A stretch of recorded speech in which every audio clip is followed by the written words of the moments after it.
Haka Tours General Manager Eve Lawrence says domestic travellers are not going to save tourism, and some operators won't make it till Thursday's budget, and any lifeline it may throw them. The company's potentially facing mass redundancies with our borders locked down indefinitely due to COVID-19, and it is hanging its hopes on a Trans-Tasman bubble. And Eve Lawrence says level 2 isn't enough to keep operators afloat.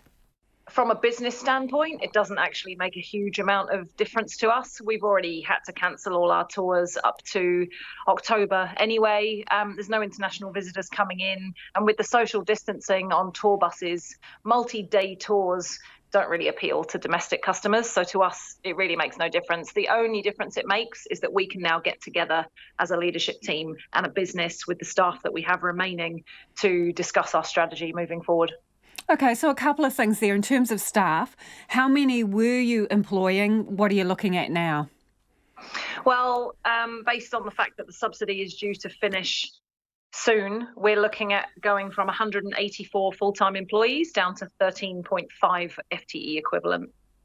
That's not 13.5 employees, that's just full-time equivalent. So we have employed more, but they're on reduced hours. I personally am down to 2.5 days a week. We just don't have the business or the revenue to keep our staff on. So this whole idea that we should drum up domestic demand for tourism, what would you say to that? I mean, can you survive on that? What percentage of the market would it be? I've had a look at the numbers. We've discussed it with Tech NZ.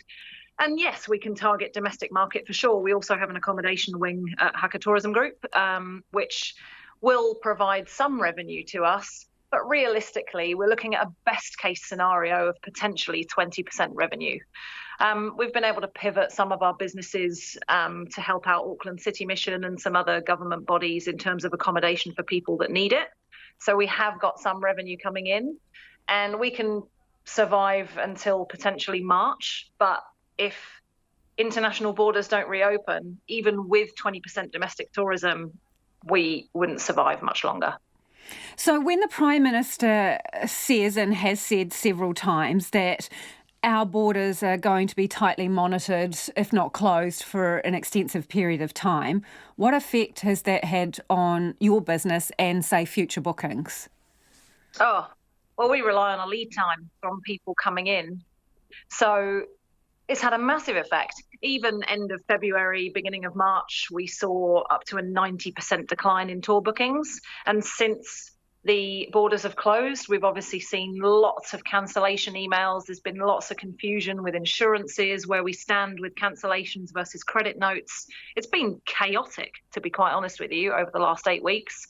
Confusion, not particularly clear communication from government ministers.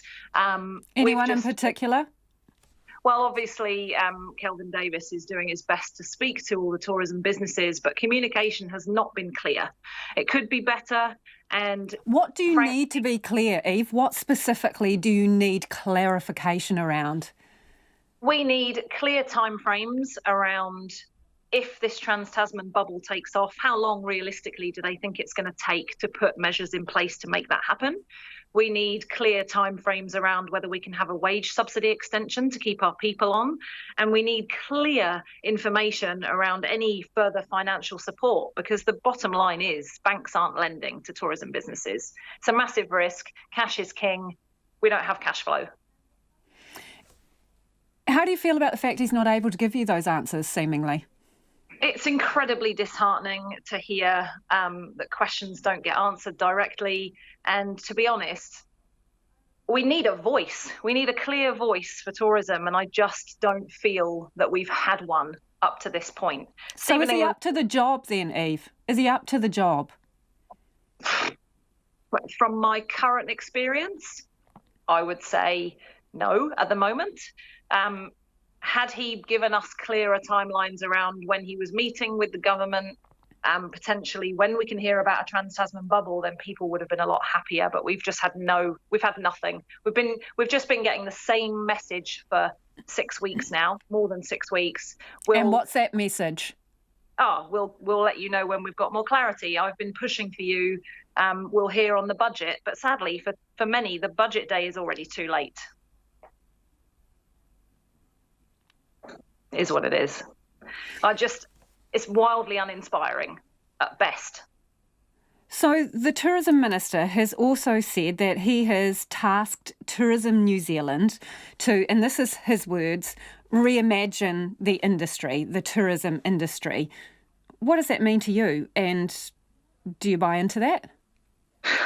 As I said in my speech to the Epidemic Response Committee earlier today, I do think that, yes, it's a campaign that we can buy into to at least get some revenue into our businesses to sustain us until the international borders reopen. So, yes, whilst I think it's a good campaign, I think first and foremost, he needs to be looking at saving the industry, because if he doesn't save us, we're not going to have an industry to reimagine.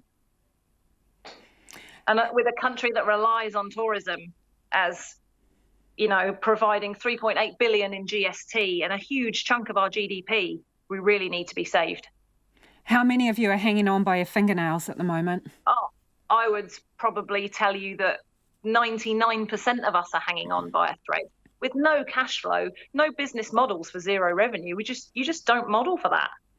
So this Trans-Tasman bubble, you say you want some certainty. What do you need? Do you need a commitment within a certain time frame so that you can plan ahead for that?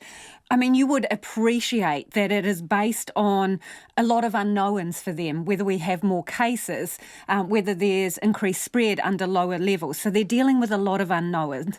What do you need from them around that Trans-Tasman bubble? Oh, I appreciate this is an unprecedented situation, and they're also in an incredibly difficult situation. But what we need from a Trans-Tasman bubble, we've got snow season rapidly approaching. Australia business is probably, for us at least, 60% of our snow season. So if we know in the next kind of 4 to 6 weeks whether we're going to have a Trans-Tasman bubble, we can at least know that the bookings we've got in place for our snow tours can still go ahead if people have the confidence to travel. So you would like it to be a real operating thing within the next 2 months? I would like to be able to say that we can put some measures in place to have operations going for July, August potentially. But if not, we definitely need to look at it ASAP, because this industry is being decimated at the moment and we need something to help us pull us out the ashes. Have you made your time frame clear to the Minister, what your expectations are? 100%. We all have. We've all made it quite clear, even 2 weeks ago, that we needed to know about the wage extension subsidy yesterday. We don't need to know now. We needed to know 2 weeks ago, because realistically, you're looking at a 12-week wage subsidy. During that 12 weeks, an employee racks up 4 to 5 days of annual leave. That's just additional money that we then need to pay out as a business. So we needed to know weeks ago. But if we can, Thursday for me, this morning was great to have the opportunity. My concern is that the budget is already written for Thursday, and it was just appeasing us in terms of hearing our voice. But I'm hoping we made some impact. So he being the Tourism Minister, has said today and said at that select committee that there is going to be a response and recovery package in the budget. How big, how substantial does it need to be to make a difference for you? Let's start with the wage subsidy. You need it extended, you say, at the same level or more targeted and more for the tourism industry? Give me an idea. I think it needs to be more targeted for tourism and underpinned industry. If you look at what Australia are doing, they're giving Kiwis 765 Australian dollars a week for 6 months to help them keep their jobs and survive. And I think a 6-month time frame is realistic. So if they extend the wage subsidy for another 12 to 14 weeks, that could really help us get off our feet again and keep our businesses alive moving forward. So that would in essence mean that the government has been subsidising wages for a good half of the year. Yeah, it will. And not for everyone, but specific industry again. The initial wage subsidy was extended to businesses that had received a 30% revenue loss or more. And like I said earlier today, if we were trading at a 30% loss right now, we would be incredibly happy. I think they do need to raise that threshold if they're going to do a targeted response with additional wage subsidy. Potentially look at 50 to 60% or more revenue loss, because realistically, that's what we're looking at. Some businesses are looking at 100%. We're lucky in the sense that we're only kind of seeing 80% now, but this is just with some accommodation contracts. So. Do they need to cut some people loose, though? Because the argument is that they could be pumping money into businesses that simply are not going to make it. So is it necessary at this point to get rid of the dead wood and just accept some people will not survive and there's no point putting more money into it? I don't know if I agree with that approach, because this is an unprecedented situation. And like I say, no business forecasts for zero revenue. They haven't been asked to be put in this position, and neither of the government. I completely understand that. But whilst the opinion of we can't save everyone, look, but we can try and save as many as we possibly can. Unemployment is going to hit an all-time high if we don't increase this wage subsidy. We employ a huge percentage of the New Zealand population in the tourism and underpinned industry, and we need that wage subsidy to be extended. Can you identify one positive thing that you think the Tourism Minister has done for your industry during this time? Look, I don't want to bash Kelvin Davis. I don't have any idea of the level of detail he's gone into in the background with some of these tourism industries. I know he's spent a great deal of time talking to us all, and he says he's been pushing our point with the government. So if he has, then I thank him and commend him for that. But without knowing the full detail, I can't begin to tell you that. Okay. Let me ask this then. You say that your industry is desperate for an advocate right now in a minister. If he's not that advocate, who is? For me personally, I think we need to go back to the John Key approach and have Jacinda Ardern as our tourism representative. She is a fantastic ambassador for New Zealand as far as the press are concerned. She's received fantastic media coverage globally, and she would be a fantastic ambassador to get people to visit our country. And we will be a safe haven and somewhere people want to visit, and I think she would be the perfect person. Is she aware of your frustrations, do you think?